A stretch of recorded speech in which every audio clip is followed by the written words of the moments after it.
Good evening, viewers. This is a bulletin of weekly roundup news. The ruins of the Tuli pepper mill, once the pride of Nagaland, on Monday, as reported, has begun its initial restoration after Mumbai-based 3A Capital Services Limited took over. They are currently auditing to clear pending liabilities of previous employees, aiming to complete this by year-end to start extensive restoration.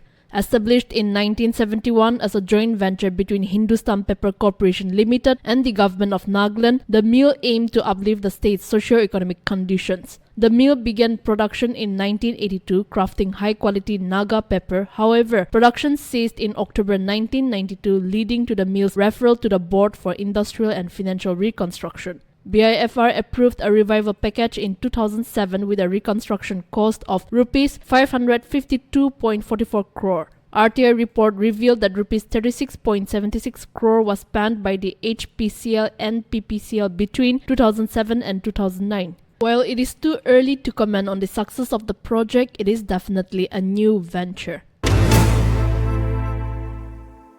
Meanwhile, the Nagaland Electrical Contractors Union has raised concerns about improper practices in the procurement and execution of electrical works. According to NECU President Kevichulek Chadi and General Secretary Vizovolya Nyekha, some individuals are not adhering to the rules and regulations. They have urged registered electrical contractors to strictly follow the Nagaland Electrical Licensing Regulations 2005 and directives issued by the government. NECU reminded contractors and engineers of several notifications issued by the Chief Electrical Inspectorate and Additional Chief Engineer Government of Nagaland which prohibit unauthorized use of electrical license. The union has urged its members not to lease out their licenses or letterheads to unauthorized persons as licenses are non-transferable. The union also appealed to the electrical department and divisions to follow the IE Rules 1956 and NELR rules when awarding works.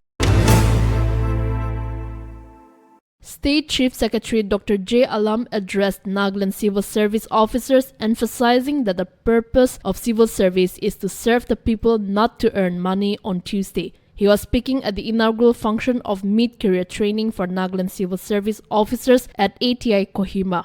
Alam reminded the officers that only the most talented individuals join the civil service through tough competition. He noted that this mid-career training is the first of its kind after the entry-level training and designed to help officers develop new perspectives and systematic approaches to problem solving. Alam also stated that the government places great hope in these officers, considering them the backbone of the governance system. He also urged the officers to document their good work and success stories while stressing the importance of honest and effective leadership.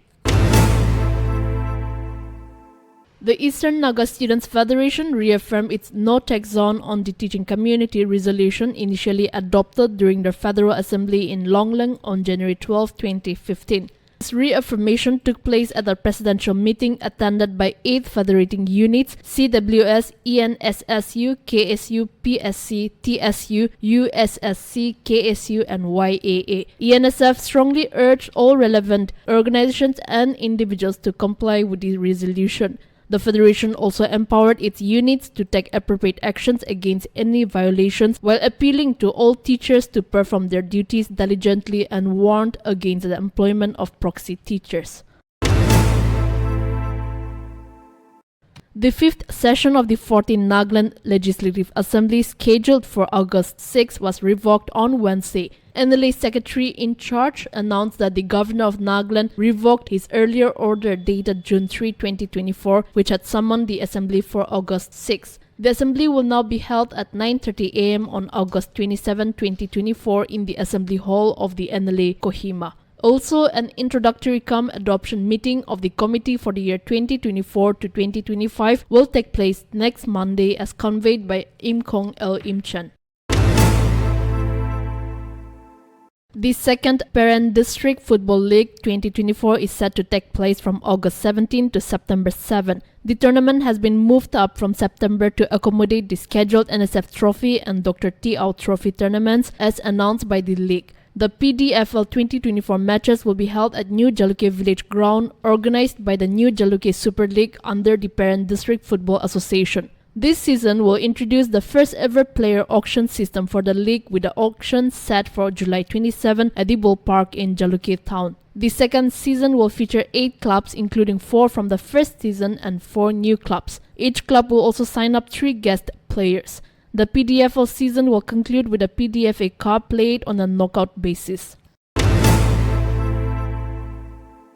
Governor of Nagaland La Ganesan approved an ordinance issued by the state government regarding disqualification of members of urban local bodies on the grounds of defection on Thursday. According to a notice from the Law and Justice Department, a ULB member will lose their position if they leave the party that got them elected or if they vote against the party's directions without permission. This must be corrected by the party within 15 days. The rule does not apply if at least 2/3 of the party members decide to merge with another party. If there is a question about whether a member should be disqualified, it will be decided by the ULB chairman. If the question is about the chairman, it will be decided by a member chosen by the House. The ULB chairman can make rules to enforce this law with the state government's approval. The Khelo India Centre, also the first boxing centre in Wokha, was inaugurated by MLA Y Hombe Mohumtsoi at Police Reserve DF Wokha.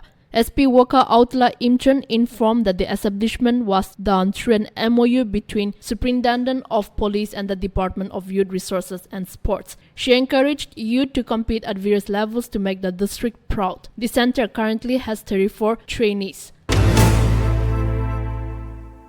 Assam Chief Minister Himanta Biswa Sarma on Friday stated that the Muslim population in Assam is growing at about 30% every 10 years and is projected to become the majority by 2041. Speaking at the press conference, he cited that Muslims now make up 40% of Assam's population according to statistical sampling. In 2011, there were 1.4 crore Muslims in Assam, and by 2041, the state is expected to be Muslim majority. Sarma highlighted that this data is based on Indian census figures showing an 11 lakh increase in the Muslim population every decade. The Assam government has implemented measures to curb population growth among the Muslim community, including Nijut Moina scheme, which provides a monthly stipend to grow students to prevent child marriages. Sarma also mentioned that the Congress party could play a crucial role in population control since the Muslim community listens to them. He suggested that if earlier chief ministers had addressed population issues since the 1970s or 1980s, positive results would have been seen.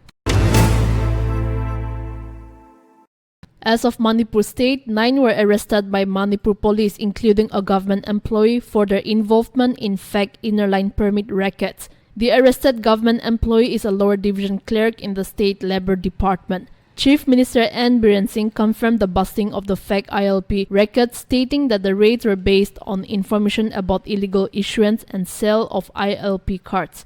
A special investigation team led by an additional SP rank officer was formed to investigate the case. The investigation further revealed that around 3,500 fake ILP cards had been issued through 5 outlets in Imphal.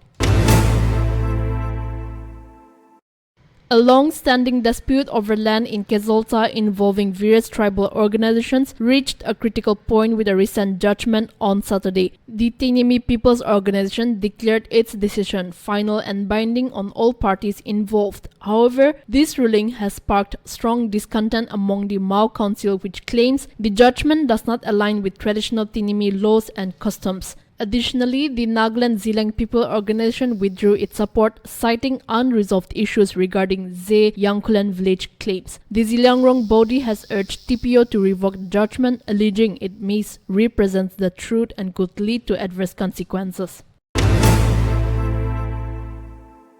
Meanwhile, the Nagaland Madrigal Singers achieved a remarkable feat by winning 2 gold medals at the World Choir Games in Auckland, New Zealand. They competed against 11,000 singers from 42 countries in categories like contemporary music, mixed voices, and mixed chamber choir, securing top honors in both. This victory adds to Nagaland's previous success when the Nagaland Chamber Choir also won 2 gold medals last year in South Korea. Conductor Hito Kiho, with extensive experience, expressed gratitude for the support received from various organizations and individuals. He credited their success to divine help and emphasized the importance of healthy competition and thinking innovatively. Chief Minister Nipurio and Deputy CM Y. Patan congratulated the singers, celebrating their exceptional talent and dedication that brought pride to India. That's all until the next weekend.